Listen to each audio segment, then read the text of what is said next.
Hello, my name is Christian and welcome back to my YouTube channel. Today we are going to be discussing working with models, how to get the best out of your model, how to talk to them before the shoot, everything up to the prep, talking to them on the day before you start shooting, and then a little bit of communication afterwards is always necessary. We're going to talk about how to make them feel safe and make sure that we get the best possible result from every single shoot to make sure that your model feels comfortable working with you in the future. And then obviously if your model feels comfortable, she's also going to tell everybody that she knows that you are a great photographer to work with, and then you'll have people lining up to work with you. So let's dive into this and let's look at how we can best get the results that we're looking for. So being a model myself, I can tell you that having a lot of experience talking to other models and actually being on set myself, I can give you some really good advice on how to communicate with your model and how to get the best out of them on every single shoot that you do. To start off with, I want to talk about the 2 C's, comfort and consent. These are very important. You need to ensure that the model knows exactly what she is getting into on your shoot, so there are no surprises. She needs to feel comfortable and she needs to agree to everything before you start shooting. Now, there can be some misinterpretations of mood boards, there can be some ambiguity somewhere, but it is your job as a photographer to ensure that she or he is he or they are very comfortable, okay? Making your model wear something that they are not comfortable in is really unprofessional and is a sure way to destroy trust right from the start. The same goes for physical boundaries. You are not allowed to touch or interact with your model unless explicitly given consent before doing so. If their hair is in the wrong place, if a part of their clothing needs to be readjusted, you are allowed to ask for permission to readjust this, but do not touch your model without consent first. Always check with a model if the outfits are too revealing. You need to ensure that they are comfortable, and sometimes if the clothing is revealing, or they're just wearing a blazer and with some motion, things can basically, they need to understand what they're getting themselves into and they need to agree. I've had a shoot before where I didn't explicitly check this and I've had to change what I was doing on the day. We still got absolutely incredible images, but I didn't check beforehand. And when we got to set, she said, I am not comfortable with that. And I was just like, okay, we ran around, we got something else sorted, and we got some really cool images. But from then on, I will sit with the model beforehand and make sure she knows what she's getting herself into, and we are both on the same page walking into that shoot. Okay, number 2, keep everything professional, never flirtatious. You are allowed to compliment your model. You're allowed to call them beautiful and say that their pose is working, that they're doing a great job and they look very elegant. But don't keep these compliments personal. Don't make it too personal, because then you're starting to invade their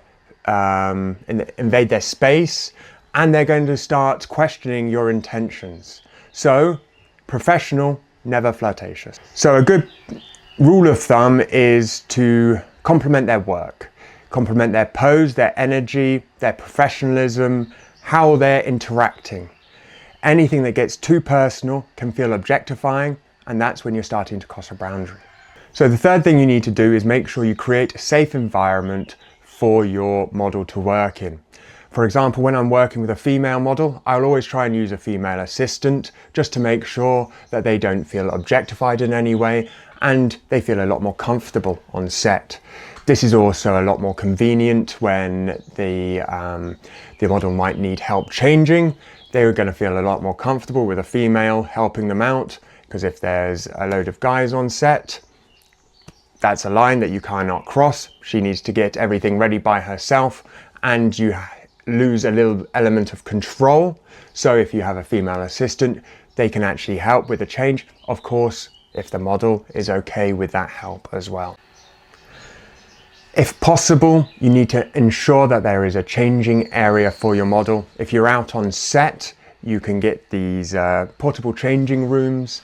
If you're working in a studio, make sure that there is an area where they can change, because this is 100% essential to make them feel like it is a safe environment to work in. I mentioned this earlier, but I really want to reiterate, you need to talk to your model.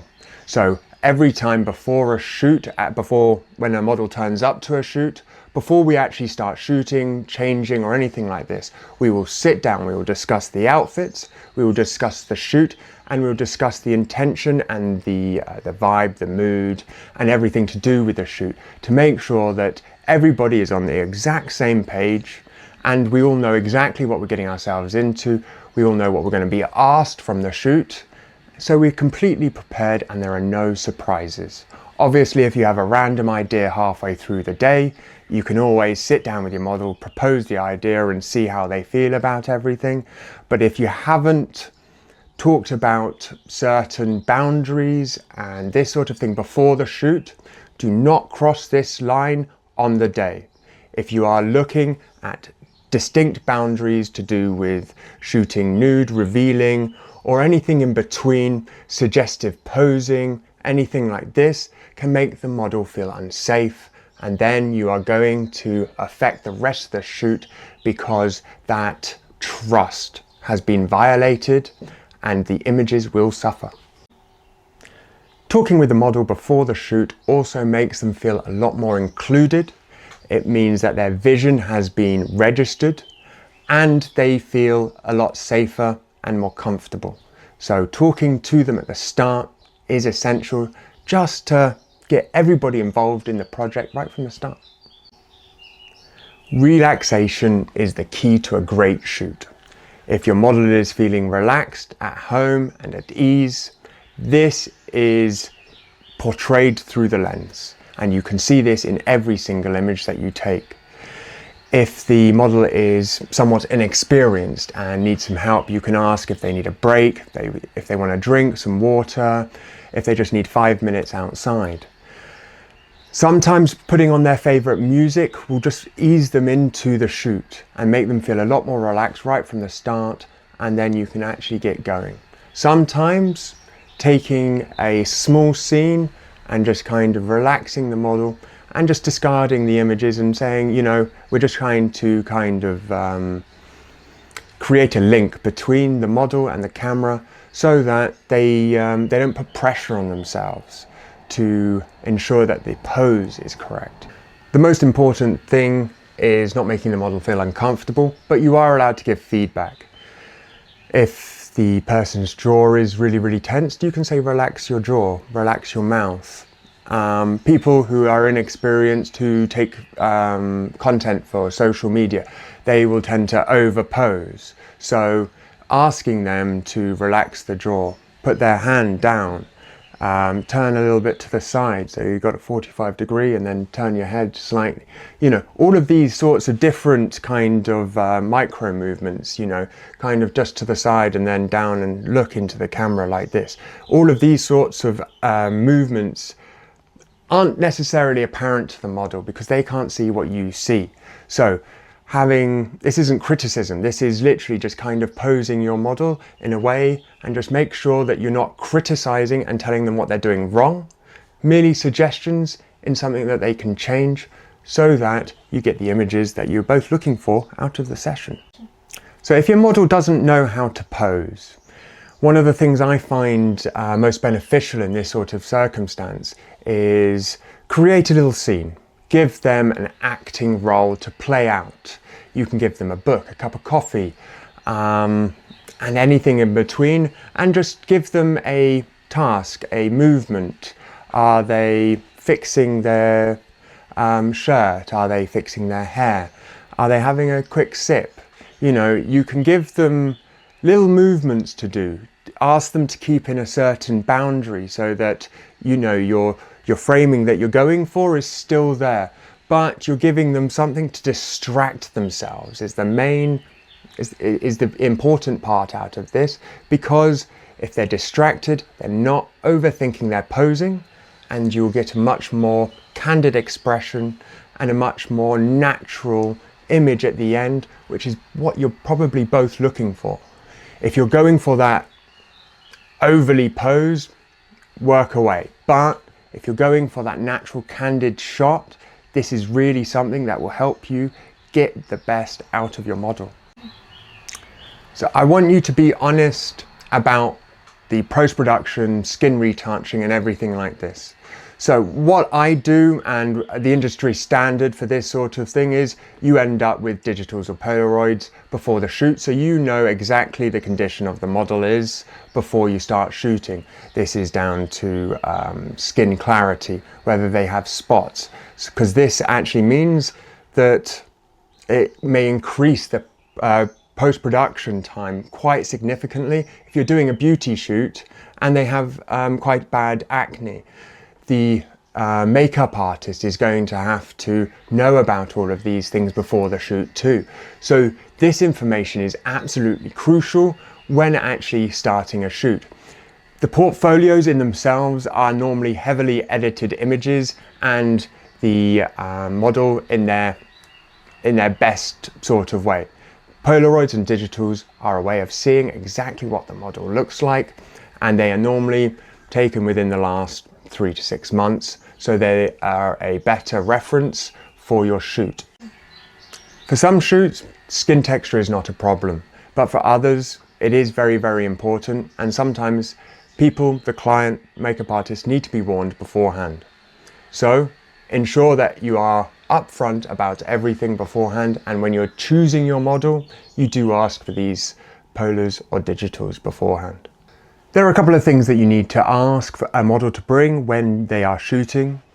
The first is skin tone, seamless underwear. This ensures that while shooting, they can always have underwear on, and you're not going to be able to see it through a nice silk dress, for example.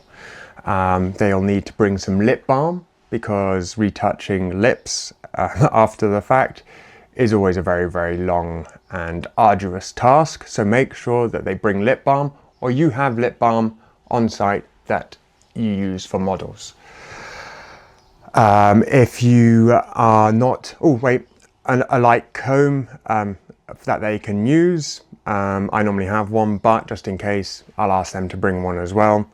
If you are not having a makeup artist, they will need to bring their own makeup, because sharing makeup brushes is very, very unhygienic and can give some people acne. So make sure you do ask them, if you aren't having a makeup artist, to either do their makeup at home and then bring some light makeup with them, or they can do it all on site. But they do need to bring some form of makeup, because obviously everybody's skin tone is different and this sort of thing. So the makeup that you have might not fit their skin tone perfectly. But also you need to ensure that before they put their makeup on, they are aware that the makeup they're using fits their skin tone, because not all models know this, and some people are colorblind. If a model is helping with styling, ask them to send photos of the clothes beforehand, because descriptions and people's perception are sometimes very different. And if you see a picture of the clothes, you know exactly what you're planning for. If you don't, you can end up severely disappointed and having to redo things on the day, which can just cause stress and take up time. So make sure that you plan your shoot properly, and then you're going to get great results. If you know what clothes you're shooting, this is very, very important. So make sure you know exactly what you're getting yourself into. Make sure your model knows exactly what she's getting into, and then everybody is going to have a great shoot. And finally, let's talk about working with agencies versus doing your direct bookings. So I've got quite a lot of experience doing this.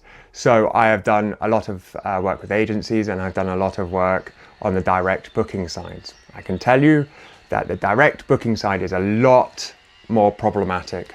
Basically, people will cancel on you an hour before the shoot. I've had people just not actually tell me that they're cancelling, and I turn up to the shoot and there's no one there.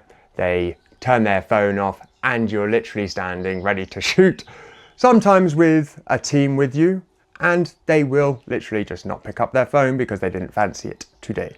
So working with an agency, the model has accountability. If they do not turn up to the shoot, they have to answer to their agency. So working with agencies is a lot more consistent. You've got different issues to face. So working with an agency, they are expecting to be able to use these images in the model's book. The agency will have a certain idea of how this model will work, and they will be looking for certain images to strengthen that model's book. Sometimes an agency will only work with photographers if they do have a pull letter from a magazine to ensure that the images that they are going to be taken on this test shoot will be published. And this in itself makes a model's book a lot better as well. So getting that pull letter from a magazine is actually can actually be quite important nowadays, especially more recently. I have been when looking to work with models, I've been told that I need a pull letter, which sometimes I hadn't organised, and then you are running around looking for a model, and you might find issues in that regards. So if you're working with an agency, make sure that you have a strong mood board, a strong storyline, and ensure that you're actually going to give that model really, really strong images to better her book. Otherwise, the agency is not going to want to work with you.